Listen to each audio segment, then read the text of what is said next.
नमस्कार। सभी साथियों को बताना चाहूँगा कि आज पुरानी नियमावली को लेकर के कुछ खुशखबरी आ सकती है। हालांकि हम इस पर बहुत बड़ा खुलासा नहीं करेंगे। जो भी हमारा मिशन है वो बहुत ही शानदार तरीके से चल रहा है। जो भी साथी इस वीडियो को देख रहे हैं सभी साथियों से अपील है कि अगर आप वाकई में पुरानी नियमावली के समर्थन में हैं और आप चाहते हैं कि पुरानी नियमावली के आधार पर ही विज्ञापन आए तो आप इस वीडियो को अधिक से अधिक शेयर करें और कमेंट बॉक्स में पुरानी नियमावली जिंदाबाद जरूर लिखें। यह वीडियो आप सभी के लिए एक नई ऊर्जा देगा और मुझे यकीन है कि आप इस नई ऊर्जा के साथ अपनी किताबों की दुनिया में फिर खो जाएंगे और अपने भविष्य को सुरक्षित करके अपने माता पिता के सपने को साकार करने में अहम भूमिका निभाएंगे। जितने भी साथी हैं सभी से मैं बहुत क्लियर और स्पष्ट बता देना चाहता हूं मित्रों कि अभी तक की जो हमारी लड़ाई है, अभी तक का जो संघर्ष है वह निष्फल नहीं हुआ है, बल्कि उसमें दिन प्रतिदिन चार चांद लगता चला जा रहा है। जो अधिकारी जो कर्मचारी अभी हमारे आपके खिलाफ थे वो अब हमारे आपके पक्ष में आ गए हैं। उनका मानना सही है क्योंकि हमने उनको समझाया बहुत अच्छे तरीके से। 16 सितंबर 2025 को अचानक पुरानी नियमावली का सारा खेल खत्म हो जाता है और एक नया गजट जारी हो जाता है। नए गजट में आपने देखा होगा, जिसको नई नियमावली कह सकते हैं आप, लोगों का यह मानना है कि एनसीटी के द्वारा ही इसमें स्वीकृति मिलेगी। मेरा यह मानना है ये सरकार की समस्या है, व्यवस्था की समस्या है। अचानक किसी के ऊपर नियम कानून थोप देना सरेआम गलत है और अगर आप इस बात को लेकर समर्थित हैं तो वीडियो को फटाफट शेयर करिए। हम सरकार को कानून नहीं बताते, हम सरकार को रास्ता नहीं बताते। हमारा सीधे सीधे एक शब्द में कहना है कि आपने 16 सितंबर 2025 को एक नया कानून लाया और उस कानून से लगभग 7 से 8 लाख, जबकि अधिकारियों का मानना है कि 10 लाख लोग प्रभावित होंगे। मैं ये मान रहा हूं 7 से 8 लाख, 6 से 7 लाख एक मोटा मोटी लोग प्रभावित हो रहे हैं। तो ऐसे हालात में कहीं न कहीं यह जो नई नियमावली आई है यह पूरी तरीके से फेक है। मैंने 7 बिंदुओं में स्पष्ट रूप से बताने का काम किया है मित्रों कि सरकार के द्वारा जो ये नई पॉलिसी आई है, जो नई नियमावली आई है, इसमें प्रवक्ता, अशासकीय सहायता प्राप्त माध्यमिक विद्यालय में प्रवक्ता के पदों पर बीएड को अनिवार्य कर दिया गया है, जबकि इसके पहले 105 वर्षों से लगातार भर्तियां होती चली आई हैं। किसी के पास बीएड की अनिवार्यता नहीं थी और न ही किसी को बीएड की अनिवार्यता दिखानी थी। हाँ, उससे कुछ भारांक मिल जाते थे। तो यह बात शासन को भी समझ में आ गई है और अधिकारी को भी समझ में आ गई। साथ ही साथ प्रावधिक कला में जो बाहर कर दिया गया उसको भी बात समझा लिए हम लोग।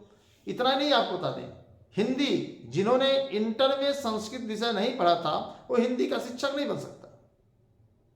मैंने उनको समझाया कि अगर कोई स्नातक में संस्कृत पढ़ ले तो इंटर की संस्कृत अपने आप पढ़ा सकता है। ये भी बात उनके समझ में आ गई। अगर हम अंग्रेजी की बात करें तो अंग्रेजी में लिटरेचर लैंग्वेज का विवाद है, जबकि यहाँ पर लिटरेचर लैंग्वेज नहीं बल्कि इंग्लिश होना चाहिए। अब वो लिटरेचर से लैंग्वेज से है, अंग्रेजी तो पढ़ा ही लेगा क्योंकि अगर स्नातक किया है, परास्नातक किया है, बीएड किया है, तमाम डिग्रियों को हासिल किया तो अंग्रेजी में दक्ष होगा व्यक्ति। ये भी समझ में आ गई।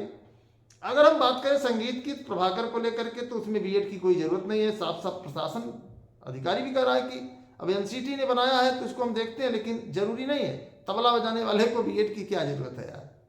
ठीक उसी तरीके से मित्र बता दें आपको कि एकल सब्जेक्ट, जिन्होंने अपना सब्जेक्ट जो कॉम्बिनेशन किया है उनको भी इस रेस से बाहर कर दिया है लोक सेवा आयोग ने।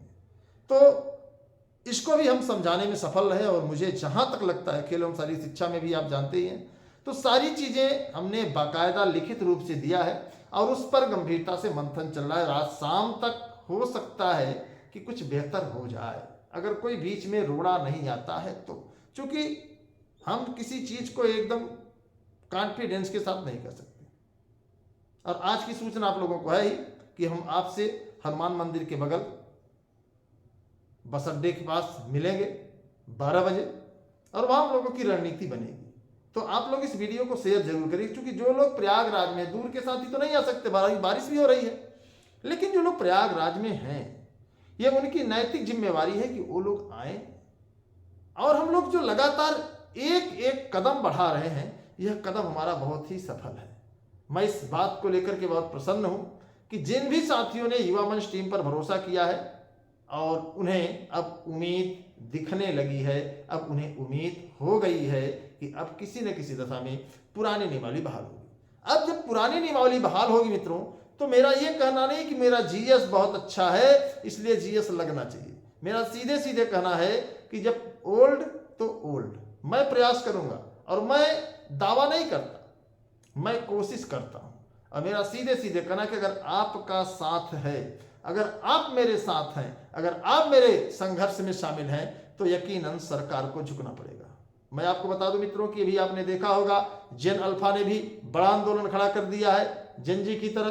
तो कहीं ना कहीं जेन अल्फा का जो आंदोलन है सीजेपी के टक्कर का है। और सबसे बड़ा सौभाग्य है कि छात्रों ने रोड तो छोड़िए, रोड तो आम बात है कि रोड की लड़ाई लड़ी, ये तो लड़ना ही चाहिए क्योंकि सरकार लगातार दावा कर रही है। लेकिन जो लखनऊ में आंदोलन छात्राओं ने किया कि हमारे पास फिजिक्स केमिस्ट्री के टीचर नहीं है, हमारी बोर्ड परीक्षा है। और आपको बता दें कि ये केवल लखनऊ की ही दशा नहीं है, ये पूरे देश की दशा है, पूरे प्रदेश की दशा है। सच्चाई यही है कि सरकार ये करती है, छात्र शिक्षक अनुपात के आधार पर शिक्षकों का चयन करती है।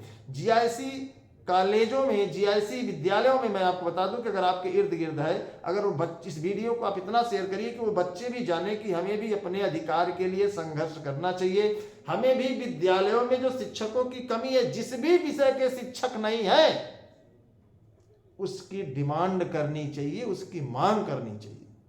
क्योंकि अब एक चुनावी वर्ष है, हम सरकार पर दबाव बना सकते हैं। और सच्चाई है दोस्तों कि विद्यालयों को तोड़ा जा रहा है, प्राइवेट विद्यालयों को बढ़ावा दिया जा रहा है। ऐसा इसलिए कि मंत्री विधायक सांसद के कॉन्वेंट हैं, इंटर कॉलेज है, डिग्री, मतलब सारी व्यवस्थाएं मंत्री मिनिस्टर के पास हैं।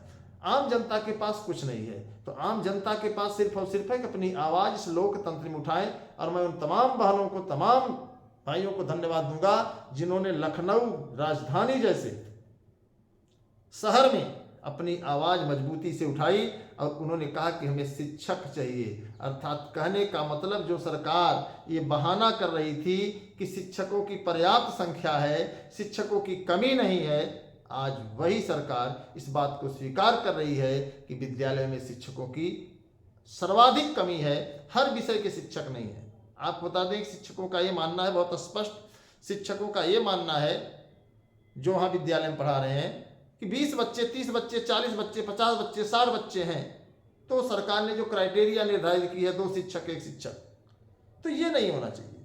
होना ये चाहिए कि पूरे प्रदेश के जितने भी विद्यालय हैं उन विद्यालयों में हर विषय के शिक्षकों की तैनाती होनी चाहिए। होनी चाहिए कि नहीं होनी चाहिए, आप लोग कमेंट बॉक्स में ये भी बताएं। हर विषय की तैनाती होनी चाहिए। वहाँ बच्चा अगर 10 ठो है, 20 ठो है, कक्षा में 50 ठो है, तो भी जो है शिक्षकों का चयन हर विषय वार होना चाहिए। क्योंकि बच्चे को हर विषय पढ़ाया जाता है, चाहे अंग्रेजी हो, गणित हो, विज्ञान हो, हिंदी हो, संस्कृत हो, कला हो। तो जब वहां पर शिक्षक होगा तभी बच्चे अपना एडमिशन कराएंगे, दाखिला कराएंगे। क्योंकि वो बच्चे भी जानते हैं, उनके गार्जियंस भी जानते हैं कि अगर हम दाखिला करा देते हैं तो शिक्षकों का चयन 4 साल बाद होगा, तब तक हमारा बच्चा विद्यालय में पास आउट हो जाएगा।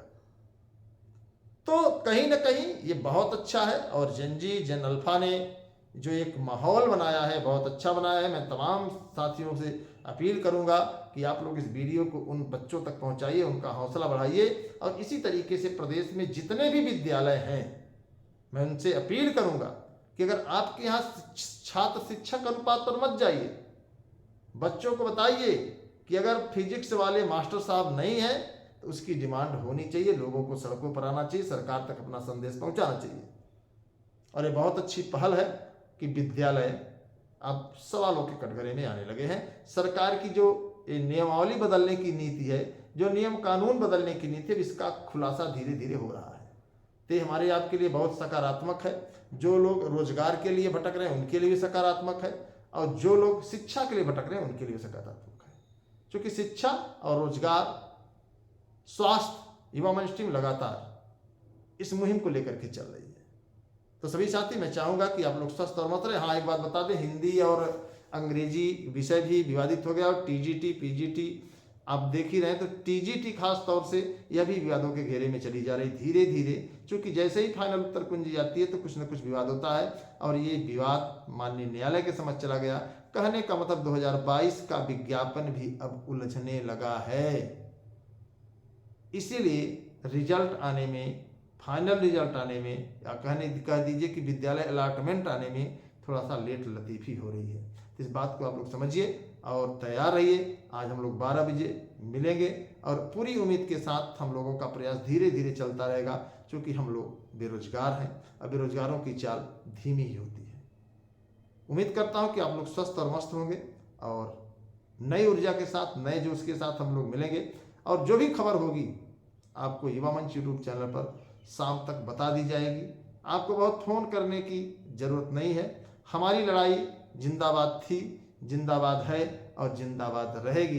इसी उम्मीद के साथ सभी साथियों का मैं बहुत बहुत आभार व्यक्त करूंगा कि आपने युवा मंच टीम के साथ कंधे से कंधा मिलाकर पूरे प्रदेश में ही नहीं, पूरे देश में पुरानी नियमावली बहाल करो का जो नारा दिया, वो बहुत ही सार्थक सिद्ध हुआ।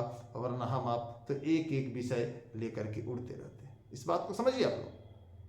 तो कहीं ना कहीं हम लोगों का जो मिशन है वो सफल रहा है, और हमारी डिमांड भी यही थी बहुत क्लियर कि जो 20,000 रिक्त पद हैं इसको पुरानी नियमावली से कराया जाए। कुछ लोग इसको कहेंगे कि एक अवसर दिया जाए। बात एक ही है, कोई कान ऐसे पकड़ता है, कोई कान ऐसे पकड़ता है, तो थोड़ा समझने की जरूरत है। मेरा सीधे सीधे कहना है, पत्र को आप ध्यान से पढ़िए। ये जो लगभग 20,000 पदों का विज्ञापन आ रहा है 2026 का, उसे पुरानी नियमावली के आधार पर कराया जाए। तो बात समझ में आ रही कि नहीं आपको, कि जब 2026 का विज्ञापन पुरानी नियमावली से होगा तो आपको एक अवसर मिल रहा है कि नहीं मिल रहा है?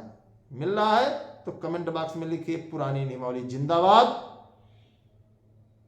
थी, है और रहेगी।